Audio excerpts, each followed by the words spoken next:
YSR Congress party MP అభ్యర్థిగా ఇవాళ nomination వేయడం జరిగింది। ఈ సందర్భంగా భగవంతుని ఆశీస్సులు మెండుగా ఉండాలి, గొప్పగా ఉండాలని చెప్పి కోరుకుంటున్నా। అదేవిధంగా జిల్లా ప్రజల ఆశీస్సులు, కార్యకర్తల వైఎస్ఆర్ కాంగ్రెస్ పార్టీ కార్యకర్తల ఆశీస్సులు మెండుగా గొప్పగా ఉండాలని చెప్పి మనస్ఫూర్తిగా కోరుకుంటున్నా।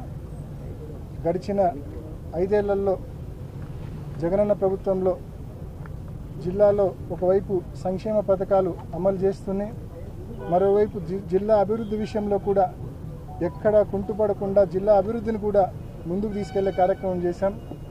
ముఖ్యంగా జిల్లా అభివృద్ధి విషయంలో ఒకసారి మనం చూస్తే 2 సంవత్సరాలు మనకు కోవిడ్ వలన విలువైన సమయం పోయింది, మనకు మిగిలి ఉన్నది 3 సంవత్సరాలే। 3 సంవత్సరాల్లో మనం చేయగలిగినంత మంచి కూడా చేశాము జగనన్న ప్రభుత్వంలో।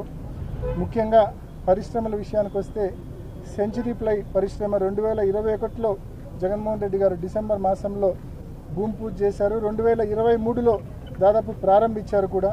దాదాపు ఇప్పటికే 1200 మంది అక్కడ పనిచేస్తూ ఉన్నారు, 2000 కోట్ల రూపాయల పెట్టుబడి।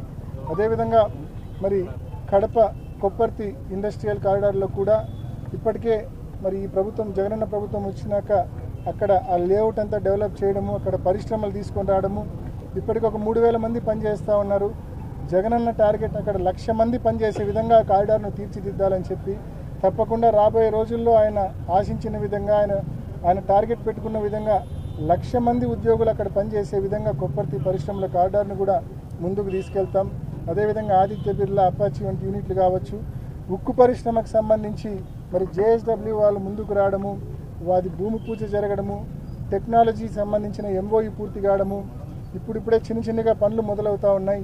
దాదాపు తొలి దశ పనులు 2026 ఉగాదికి పూర్తి చేసి మరి జిల్లా ప్రజలకు, జిల్లాలో నిరుద్యోగులకు మరి ఉద్యోగాలు ఇచ్చే పరిస్థితి అక్కడ వస్తుందని చెప్పి కూడా స్పష్టంగా చెప్పడం జరిగింది జిందాల్ స్టీల్స్ వాళ్ళు।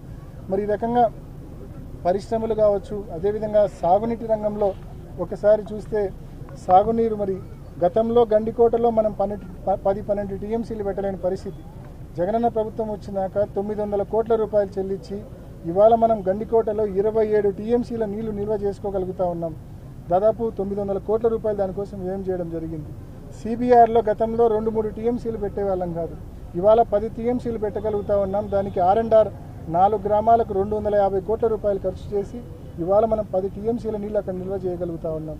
ఈరోజు గండికోటలో మనం నీళ్లు నిల్వ చేశాం కాబట్టి ఈరోజు ఇంత గడ్డు పరిస్థితుల్లో కూడా మనము మరి పెన్నా ద్వారా మరి లింగంపల్లికి కావచ్చు, వాటర్ గండికి కావచ్చు, మనము వాటర్ తీసుకొని మనం ఈ ఎండాకాలంలో ఇంత తీవ్ర నీటి ఎద్దడిలో 18 మాసాల పాటు వర్షాలు లేకపోయినా కూడా మరి ఆ నీటి ద్వారా మనం ప్రజల దాహర్తి తీర్చగలిగే పరిస్థితుల్లో మనం ఉన్నాం। కాబట్టి ఈ రకంగా సాగునీటి పరంగా కూడా అనేక మంచి పనులు చేయడం జరిగింది, అనేక అభివృద్ధి కార్యక్రమాలు చేయడం జరిగింది పరిశ్రమలతో పాటు।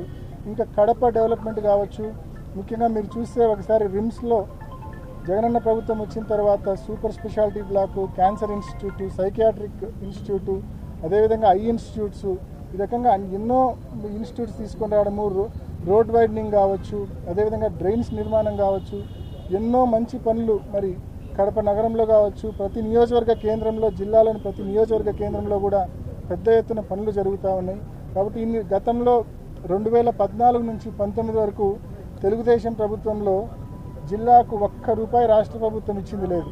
ఆ రోజు జిల్లాలో ఏదైనా చిన్న పనులు జరిగినాయంటే ఆ 14th ఫైనాన్స్ నిధుల్లోనో అట్లా జరిగిన పనులే తప్ప, జనరల్ గ్రాంట్లో జరిగిన పనులే తప్ప రాష్ట్ర ప్రభుత్వం నుంచి చిల్లి గవ్వ ఇచ్చిన పరిస్థితి లేదు। కేవలం 2019లో జగన్మోహన్ రెడ్డి గారు ముఖ్యమంత్రి అయిన తర్వాతనే ప్రతి నియోజకవర్గానికి కూడా 100 కోట్ల రూపాయల నిధులు ఇచ్చి రాష్ట్ర ప్రభుత్వం తరఫున మరి అభివృద్ధి చేయడం జరిగింది। కాబట్టి ప్రజలు జరిగిన మంచిని, కోవిడ్ ఉన్నప్పటికీ 2 సంవత్సరాలు నష్టపోయినప్పటికీ ఉన్న 3 సంవత్సరాల్లో జగన్మోహన్ రెడ్డి గారు ఏ రకంగా మరి నగరాన్ని కావచ్చు, జిల్లాలోని అన్ని నియోజకవర్గాలు కావచ్చు ఏ రకంగా డెవలప్ చేశారో, అభివృద్ధి చేశారో, ఒకవైపు సంక్షేమ పథకాలు అమలు చేస్తూనే ఏ రకంగా ఈ అభివృద్ధి చేశారో జిల్లా ప్రజలందరూ కూడా చూస్తూ ఉన్నారు। తప్పకుండా జగనన్న ప్రభుత్వానికి మా అందరికి కూడా ప్రజల ఆశీస్సులు ఉంటాయని చెప్పి ఉండాలని చెప్పి మనస్ఫూర్తిగా కోరుకుంటా ఉన్నాను। లాస్ట్ 5 ఇయర్స్లో జిల్లాకు సంబంధించిన అనేక అంశాలు పార్లమెంట్లో ప్రస్తావించడం జరిగింది।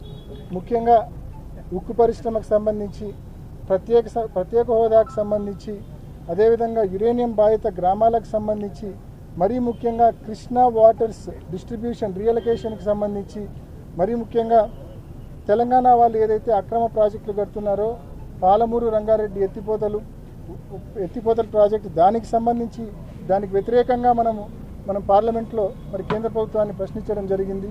అంతేకాకుండా మరి ముఖ్యంగా జిల్లాకు సంబంధించి ఎయిర్పోర్ట్ టెర్మినల్ దాదాపు 250 కోట్ల రూపాయల నిధులు తీసుకొచ్చి దాన్ని ఇటీవల భూమి పూజ చేశాం.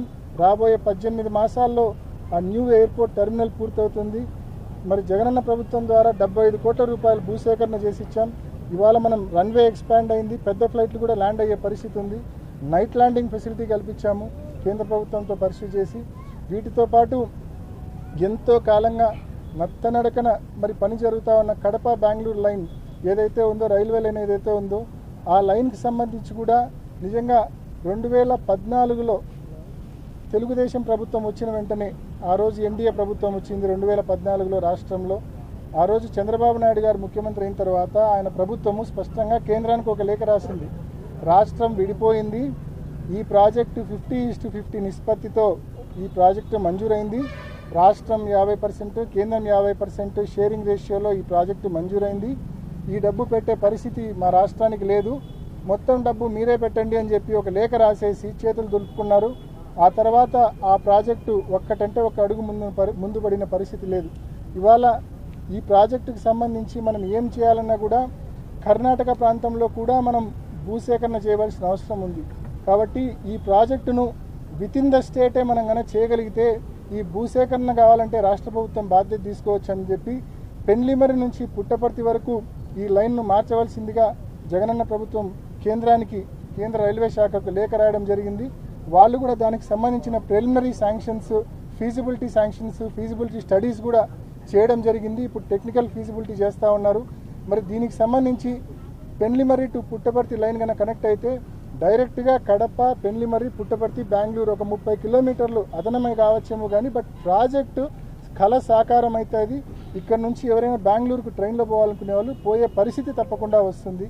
ఈ పాత అలైన్మెంట్లో మాత్రం కర్ణాటక ప్రాంతంలో మనం భూసేకరణ చేసే పరిస్థితి లేదు, కోఆపరేషన్ లేదు. కాబట్టి ఈ న్యూ అలైన్మెంట్ చేయమని చెప్పి కూడా జగనన్న ప్రభుత్వం ఇప్పటికే కేంద్రాన్ని కోరడము, వాళ్ళు దానికి సంబంధించిన financial feasibility, commercial feasibility, technical feasibility అన్నీ కూడా స్టడీ చేయడము, దానికి సంబంధించిన ప్రాథమిక అంచనాలు కూడా తయారు చేయడము. ఆ చేంజ్ ఆఫ్ అలైన్మెంట్ మంజూరైతే తప్పకుండా మరి ఆ కడప బెంగళూరు లైన్ శరవేగంగా పనులు పూర్తి అయ్యే పరిస్థితి కూడా వస్తుంది.